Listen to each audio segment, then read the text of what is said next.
Hey, friendo, Steve here. About a week ago, I got an alert on my phone saying, "Hey, we got early access tickets to this Shazam movie, the new DC Universe Shazam movie. Do you want to come check it out?" And I said, "Yes, I do," and I bought tickets to it. And so I went to go see Shazam this past weekend. So I figured it's Friendoville. What do I do here? I do reviews on stuff, and yeah. So I figured I'd do a Shazam review in case some of you might be interested to go see it on April 4th or 5th or whenever it comes out. I was actually kind of surprised. I had no idea that they were going to do an early access thing. But I was like, yeah, I'll take advantage of that. I assume they did this because I think movie studios generally do this if they are confident in their movie and they want to generate a positive buzz, a positive word of mouth. Right now, I think I read that the industry trades, whatever, are expecting this movie to make about 40 million opening weekend, which is projected to be the worst DC universe opening movie because Shazam, let's face it, doesn't really exactly have the strongest name recognition as opposed to like Superman, Batman, Wonder Woman, etc. Um, I get the feeling that this strategy might pay off, like releasing it early to select audiences or offering up an advanced screening, whatever.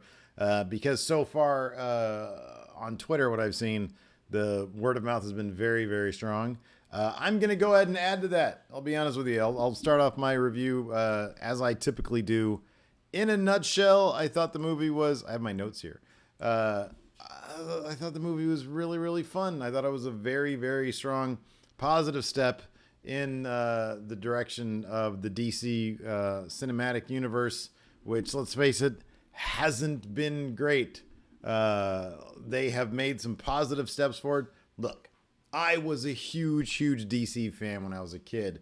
I love the DC stuff a lot more than the Marvel stuff. It all goes back to that Michael Keaton movie, the Tim Burton Michael Keaton Batman movie, which I was a huge fan of, and that opened the door to the DC universe for me. So I really am pulling for the DC universe movies to really have strong showings. I did not go see Aquaman. I am probably going to watch that on digital at some point. It just sort of looked. It's Aquaman for one thing, and then it just sort of looked like really, really colorful, like maybe too colorful. Those are silly concerns, but I'll check that one out because I heard kind of decent things about it. I want to see Wonder Woman. Still haven't seen that. Again, I've heard really, really good things about it, but because of all the things that I've heard about those movies, it feels like the DC universe is in a positive direction. The little bit of footage we've seen, plus a little bit of word of mouth that I've heard from some places, have said that Joker movie could be really, really good. The Joaquin Phoenix one. I'm so glad they canceled the Jared Leto one because that. And then of course James Gunn is doing the Suicide Squad movie. So that's all really, really good stuff. And then they've got like a terrific director, the guy who did the Planet of the Apes, do the new Batman movie, and they're currently looking for a new Batman. That's all really, really good, strong stuff. Apparently, the guy who plays Flash is teaming up with Grant Morrison to help fix the script to the Flash movie. Grant Morrison's like one of my favorite comic book writers ever. So there's a lot of good movement happening in the DC universe. And so I'm very excited about it. And that brings us to Shazam. It was a very, very fun movie. It was a very funny movie. It was a very simple movie. And it relied very heavily on its lead actor, Zachary Levi or Levy. I think it's Levy, who was terrific. Absolutely terrific in this movie. He nailed, let's face it, Shazam, the movie as it's pitched and as it is basically the 1988 movie Big, but superhero. That's the pitch right there. And it's a great one. It's fantastic. And it works. And there's even a little nod to Big in the movie. Yeah, it's a lot of fun and it's firmly ensconced in the DC universe. I'm gonna save some spoilery stuff for the end of this review. There might be some stuff that comes out, but let's face it, it's Shazam. It's an origin story. It's a fairly typical origin story, but like with most origin stories, it's in the execution. Like the devil's in the details here, and it is a really, really funny movie and is a really fun movie. Yeah, it's really good. It's like I remember seeing. I saw some like set photos, and I was like, that looks kind of dumb. And then I might have seen like a early teaser, and I wasn't impressed. But then the last trailer I saw, I was like, oh man, I get it. Okay, that's cool.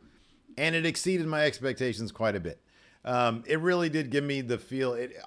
I think one thing, because there are a couple like sort of darker moments to the movie that made me. It sort of felt like one of them great sort of action comedy fantasy movies from like the 1980s, which those some had some kind of darker moments to them. So, anyways, I'm gonna dive into some of the non-spoiler stuff that I liked, and then stuff that I didn't like, and then I'll get into a little bit of spoilery stuff that I liked. But I'm not really sure how much of a spoiler it is. I mean, it's Shazam. Like, there's not any big plot twists or anything. There's no big surprises. It's just a really fun movie. Uh, if so, somebody asked me on Twitter, I forget who this was, said, "Is it more like Ragnarok or is it more like Wonder Woman? What is the movie like?" The closest equivalent I can think of is Spider-Man: Homecoming, simply because they really play up sort of the teenage slash kids fantasy element to it. You know, this kid who's just overwhelmed with these new powers that he has. And it's got the same kind of sense of humor with that. So I would say the closest approximation, if you're looking for a recent superhero movie or a relatively recent superhero movie that you can kind of compare it to, it's got kind of a Spider-Man Homecoming vibe. I thought another thing I really liked, the casting was really, really good across the board. The character of Billy Batson is basically searching for his mom, who he lost or ditched him or whatever way back when he was like a little 4-year-old, and so he's looking for her, and he gets placed in a foster home with a bunch of kids, and they become his family. That's really the point of the story, is that it's his road to family. It's his road to accepting these people in his life as his family, because it's something he's been searching for a long time. And the casting across the board with all these kids in this foster home who become an integral part of the story is really spectacular across the board. They really nailed that. And then the casting of the main characters, I already mentioned Zachary Levi, whatever. And then his little sidekick, Freddie, whoever the kid that is, played him, was really good. And then the kid that played Billy Batson's really, really good. So all across the board, it was really, really well done in terms of the casting. Let's see here. I already mentioned how I feel like it sort of is putting DC. There's one more thing that's kind of putting DC on a really good track. I could definitely see Shazam, because they're not going to call him Captain Marvel. That's kind of one of the gags of the thing, is that I'm assuming his name is going to be Shazam. That's sort of what they refer to him apparently in the DC comic books. I did a little bit of research because I was sort of unclear about the trademarks. But this character, Shazam, was originally called Captain Marvel in the old DC comics. Then they stopped using that character, and then when Marvel became Marvel as a company, they wanted to do a Captain Marvel, so they picked up the trademark and did their own thing, which just came out in theaters like a month ago. Coincidence, right? And then DC started with, well, hold on a second, we got the Captain Marvel. So DC could use the name Captain Marvel in the comics, but they couldn't title their comics Captain Marvel, so they're all called Shazam. But then apparently, and I didn't notice this, but I read that when the New 52 DC comic book line relaunched or rebooted the DC universe, apparently they just started calling him Shazam, and they just stopped calling him Captain Marvel altogether. Probably a smart move on DC's part.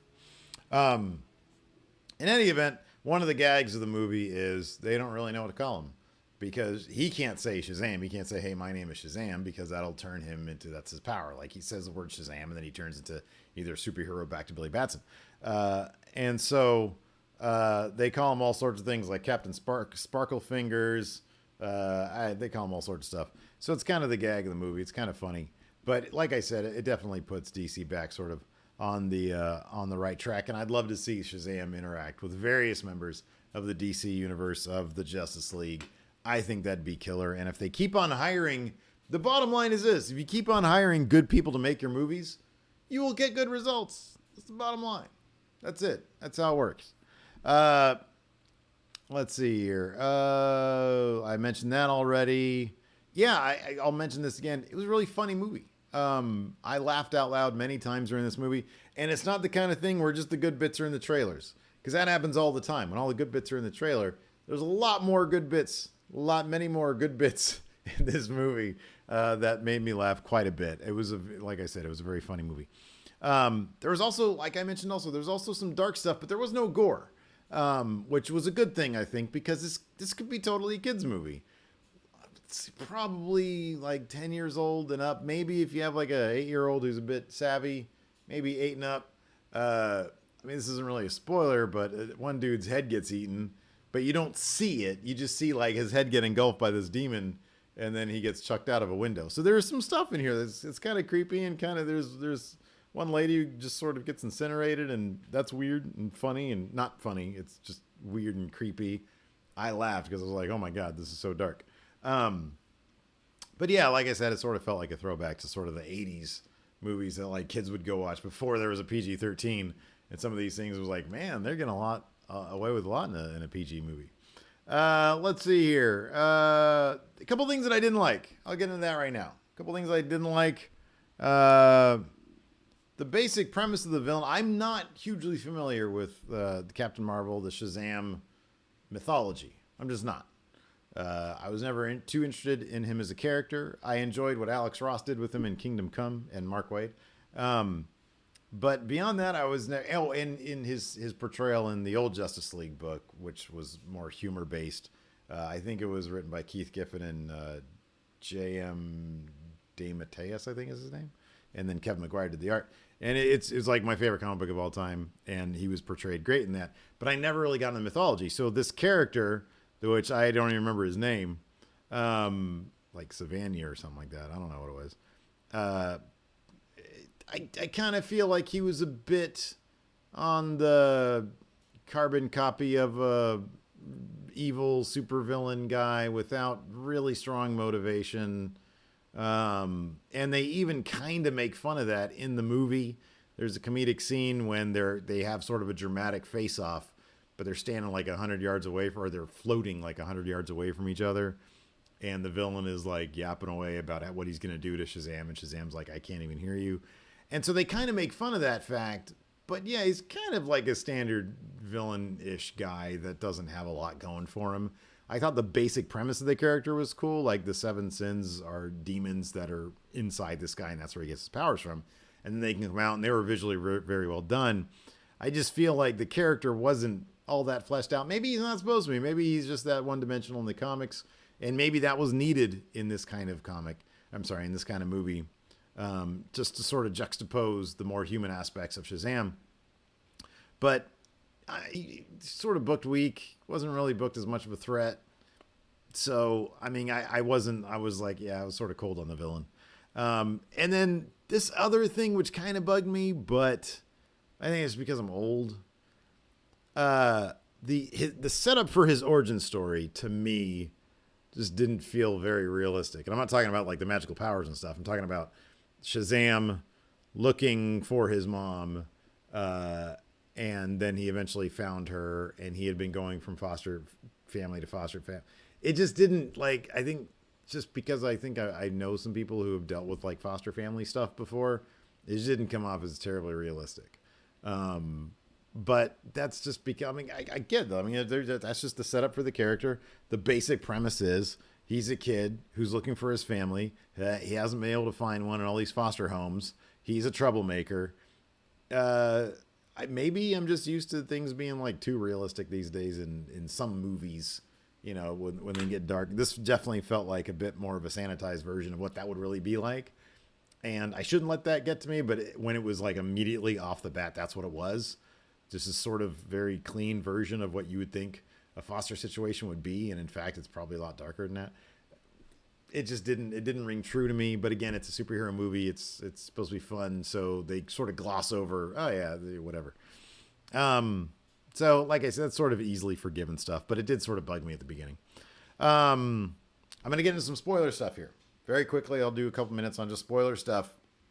I'm about to talk about some end credit scenes, which DC has brought back. That's cool. Or they have stolen from the Marvel Universe. That's good. And then I'm going to talk about a big deal at the end, sort of a big twist kind of at the end. So if you've watched to this point and you want to see the movie and you want to be genuinely surprised by some of the fun stuff, that's what I'm about to talk about right now. Also, there are two post-credit scenes. There's one in the middle of the credits and there's one at the very end. So keep that in mind if you're going to go see it. If you want a cool surprise, stop watching the video, go watch something else. All right? I'm giving you plenty of warning. All right. I was very happy and very surprised. I did not see this coming, that the rest of the kids in the foster care home also made up the Marvel family. I guess they'd be called the Shazam family at this point, because they're not going to call them the Marvel family. That was unexpected, and I marked out big, and I thought it was awesome. I thought it was handled so well and so cool. They all became these buff, cool, idealized versions of themselves towards the climax of the movie. I thought that was rad. I thought that was really cool, and I didn't see it coming. I figured they'd do that like in the next movie or something, because I knew about the Marvel family. I didn't know, maybe, and I have no idea they were going to do this, that they did this in the comics. If they did, if they haven't, I don't know. But it was nice being surprised. It was nice not knowing the source material and being surprised by something. I marked out big time for when they all turn into versions of Shazam. I'd read also, so in one of the post-credit scenes, it's Shazam shows up to impress all the schoolmates of his little buddy Freddy at the very end of the movie, and then he brings Superman with him, and you just see Superman from like the body down. I had read that Henry Cavill, who I actually really like as Superman, actually filmed that scene, and you got to see his face. And then now, because they don't know if he's going to do it or not, if he's going to continue to be Superman, they cut him out. Now, apparently, Zachary Levi, whatever his name is, apparently he denied that's actually the case, but he probably would, because he's, making a big marketing push for this movie, and that's good. I always like when the actors are behind the projects they're on. That's always very heartening to me. So there was no Henry Cavill. I thought it'd been really, really cool if they would have shown that footage of Henry Cavill, if it exists. You know what? He might not be back as Superman, but everybody knows him as Superman right now. I personally would love to see him back as Superman. I'm hoping that if he sees the moves that DC's making, that maybe that'll convince him to stay. I know he's got a Witcher series on Netflix, and he's got other stuff going on. I don't know if the reason he's leaving is because he wants more money. He doesn't like the creative behind it. He doesn't want to be, hamstrung as Superman, and his other movies that he's done away from Superman, the ones that he's been tasked with carrying, haven't really performed that well. But whatever the reason, I hope he understands that they might have something special on their hands here. And maybe if he just sticks it out and they get somebody else to do a killer Man of Steel sequel or a killer Justice League sequel, and he's featured in it, maybe that'll be the thing. Maybe he'll be okay with that. I totally understand if he wants to move on, though. Nobody wants to be stuck in an unhappy situation. But I really would have liked to have seen him in this. I thought it'd been good. And then finally, I'll just say this: I'm glad they brought neither of the post-credit scenes really, they didn't really matter that much. They were cool. I'm really happy that DC people just like the Marvel Universe movies are now what people understand as superhero movies. Post-credit scenes don't have to be specifically for them. I'm pretty sure they might actually predate Marvel movies. I'm pretty sure somebody else has done a post-credit scene before. I don't know. But it is such a Marvel thing, which is such a superhero thing. There's no reason DC shouldn't do this. They're a lot of fun. And this is the way you do it. You get these solo films first, and then you build to a big team-up movie. Marvel had the formula perfectly. DC screwed it up from the beginning, but I feel like they're back on track and adopting the mid-credit and post-credit scenes. It's a small thing, but people want that these days. People like that these days, and nobody's going to say, oh, you're just ripping off Marvel, because they like it. They like cool stuff. Who cares if they're ripping off Marvel with something as innocent as a post-credit scene? So there you go. There's my review of Shazam. Let me know what you guys think in the comments below. Until next time, I'll talk to you later. How do I hit the stop recording thing?